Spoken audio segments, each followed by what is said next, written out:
"Michael, you shouldn't have touched my favorite vase," whispered the Labubu doll, its miniature mouth moving with impossible precision as it perched on the apartment's windowsill. The ceramic shards from the fallen vase began reassembling themselves on the hardwood floor, clicking together in defiance of gravity while Michael backed against the kitchen counter. Every light bulb in the studio apartment flickered in sequence, casting the pink creature's oversized ears in alternating shadow and harsh illumination. Michael had rented this Bangkok apartment for 3 weeks, desperate to finish his freelance coding project after his mother's medical bills had drained his savings account. The Labubu collectible hadn't been mentioned in the listing, nor had the host warned him about the way it changed positions throughout the day. Now it spoke with the voice of a child who had learned cruelty too young, its black button eyes reflecting depths that shouldn't exist in plastic. "You deleted my favorite game," the doll continued, tilting its bulbous head toward the laptop, where Michael's work files were corrupting themselves in real time. Green pixels bled across his screen, forming Thai characters he couldn't read, but somehow understood. "You are not welcome here." The apartment's air conditioning unit began cycling through temperatures, frost forming on the windows despite the tropical heat outside. Michael's phone buzzed with a text from his mother. "The doctors moved up the surgery. I need the money by Friday." 3 days away, and his client's project was dissolving into digital static. The Labubu doll giggled, a sound like breaking glass wrapped in silk. Every electronic device in the apartment began speaking in unison. The television, the microwave, even the smart lock on the door, all broadcasting his mother's medical records in mechanical voices. Michael Christopher Patterson, aged 28, mother diagnosed with stage 3 pancreatic cancer, announced the refrigerator's display panel. Outstanding debt, $47,000. Prognosis without treatment, 4 months. The doll clapped its tiny hands together, delighted by the violation of privacy. Ice began forming inside the refrigerator's water dispenser, spelling out insufficient funds in crystalline letters. The next morning brought no relief. Michael woke to find the Labubu doll sitting cross-legged on his chest, its weight impossible for something made of vinyl. His laptop screen displayed his bank account, the balance dropping by hundreds of dollars in real time as automatic payments to collection agencies processed. The doll's expression never changed, but its presence pressed against his ribcage like a physical manifestation of drowning debt.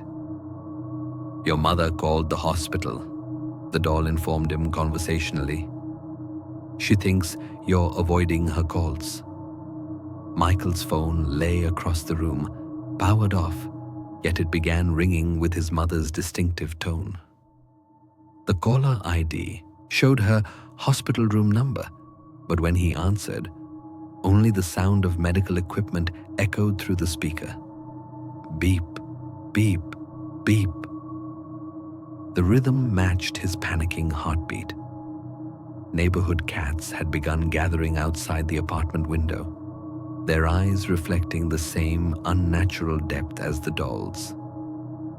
They sat motionless in the sweltering heat, occasionally letting out synchronized yowls that sounded like his mother's voice calling his name. The building's other tenants complained about the smell of roses, a scent Michael couldn't detect, but which seemed to make the doll's plastic skin glisten with moisture. By the third day, Michael had lost 6 hours without explanation. He'd been coding at his desk, then suddenly found himself standing in the apartment's bathroom, staring at a mirror that showed his reflection 2 seconds behind his actual movements.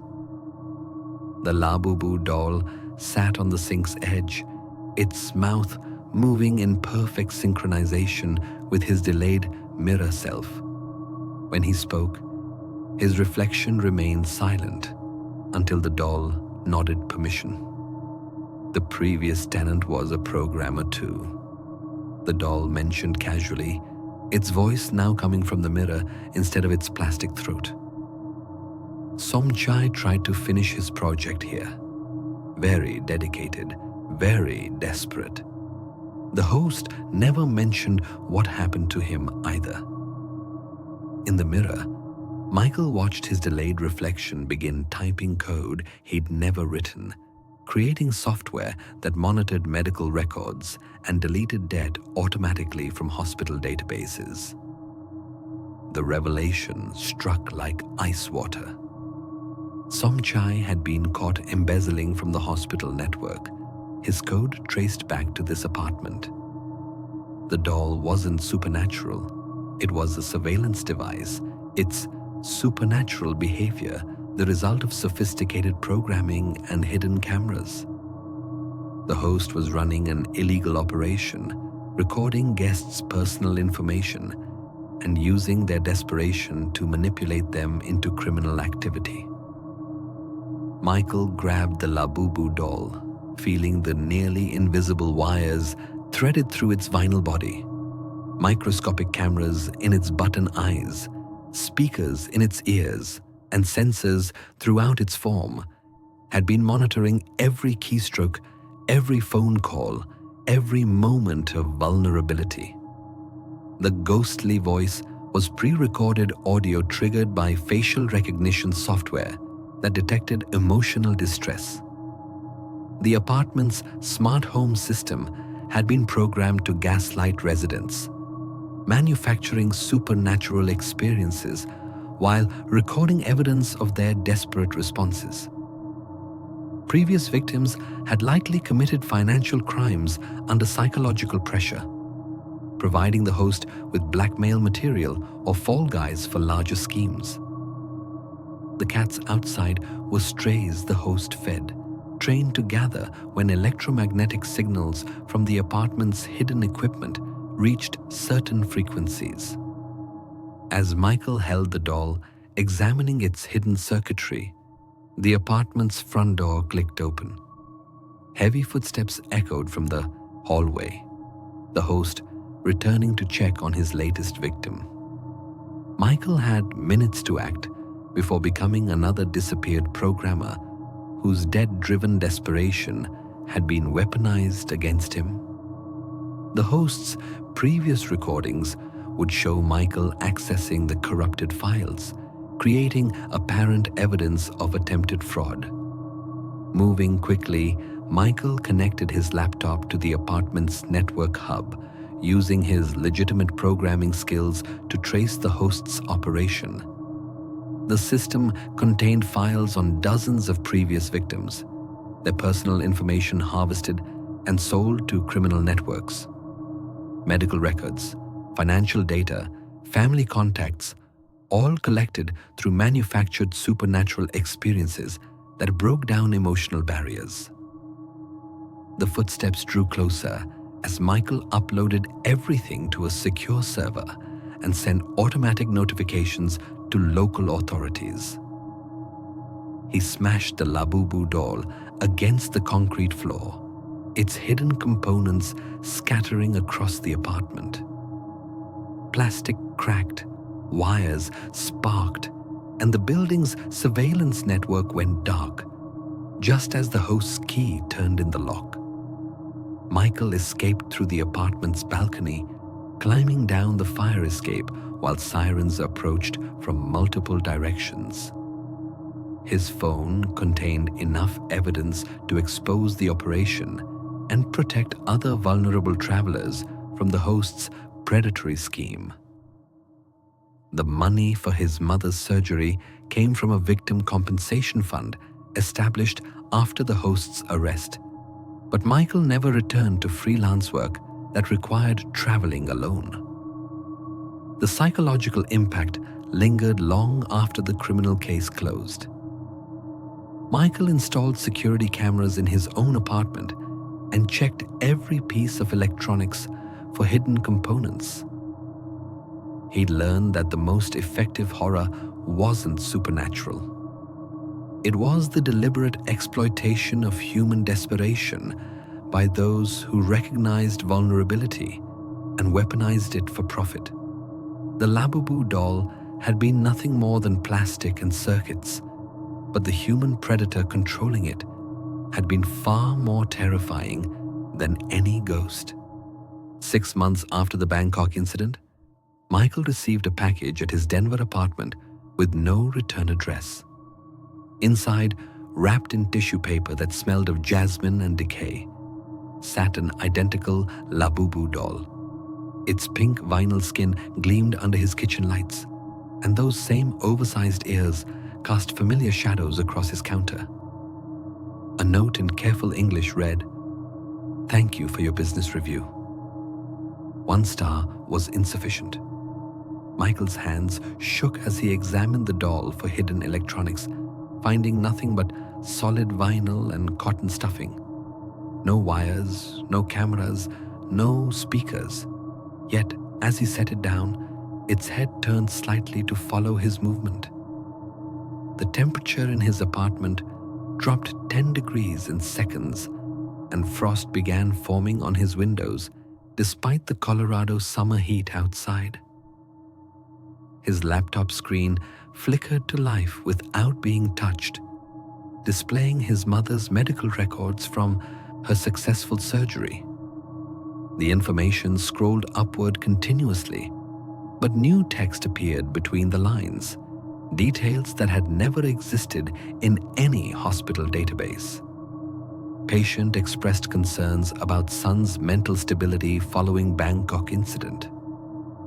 Recommended psychological evaluation pending. The words glowed green against the black screen, pulsing with each beat of Michael's racing heart. The arrest in Bangkok had been real.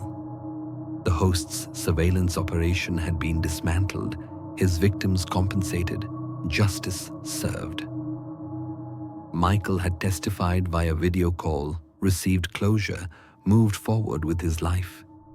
Yet now the impossible was happening again, and he couldn't distinguish between genuine supernatural activity and lingering trauma from his manufactured gaslight experience. Every night for the following week, Michael woke to find the Labubu doll in different positions throughout his apartment. On the bathroom sink, staring at his reflection. Sitting at his kitchen table with a tiny porcelain teacup that hadn't existed the day before. Perched on his laptop keyboard, its weight somehow typing messages that appeared as corrupted code in his development environment. His mother called daily, worried about the changes in his voice during their conversations. "You sound scared, Michael. Are you eating enough? Sleeping?"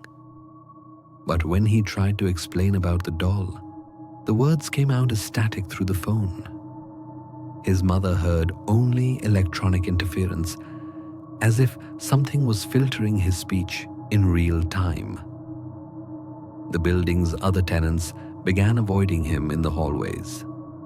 Mrs. Patterson from 4B mentioned the strange smells coming from his apartment, rotting flowers and burning plastic. Mr. Kim complained about crying sounds at 3 a.m, always children's voices speaking in languages he couldn't identify. Michael heard nothing, smelled nothing, yet security cameras in the lobby showed him walking through the building at those exact times, carrying conversations with empty air. On the 7th night, Michael discovered the truth in the most horrifying way possible. He woke to find himself standing in his bathroom holding the Labubu doll under running water. Its pink vinyl was dissolving like cotton candy, revealing something underneath. that made his mind recoil. Not electronics or surveillance equipment, but organic tissue, muscle fibers and bone fragments, tiny organs that pulsed with their own rhythm.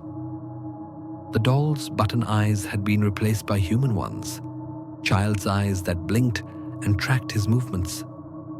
Its vinyl mouth stretched wider than physics should allow, revealing rows of baby teeth arranged in impossible geometric patterns.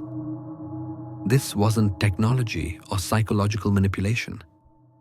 This was something far older and more malevolent than any human predator could devise. "Michael," the doll whispered, its voice no longer coming from speakers, but from the raw throat tissue visible through dissolving vinyl. "You destroyed my first body in Bangkok. Did you think I would simply disappear?" The revelation shattered his careful rationalization. The host in Bangkok hadn't been running a surveillance scam. He'd been containing something ancient and hungry that fed on human desperation. The other victims hadn't been blackmailed into criminal activity. They'd been consumed entirely, their bodies used as temporary vessels while the entity grew stronger. Michael's apartment began changing around him, walls stretching upward into impossible dimensions, while the floor tilted at angles that defied gravity. Furniture melted like wax, reforming into shapes that resembled surgical equipment from some nightmare medical facility. The Labubu doll's transformation completed itself, revealing its true form, an amalgamation of every desperate person who'd ever rented that Bangkok apartment.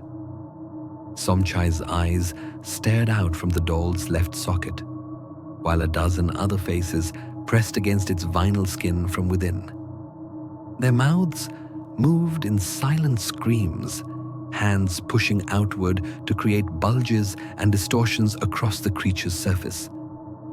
Each victim's desperation had fed the entity, allowing it to assume their hopes and fears, their memories and skills. The entity had followed Michael home not for revenge, but for completion.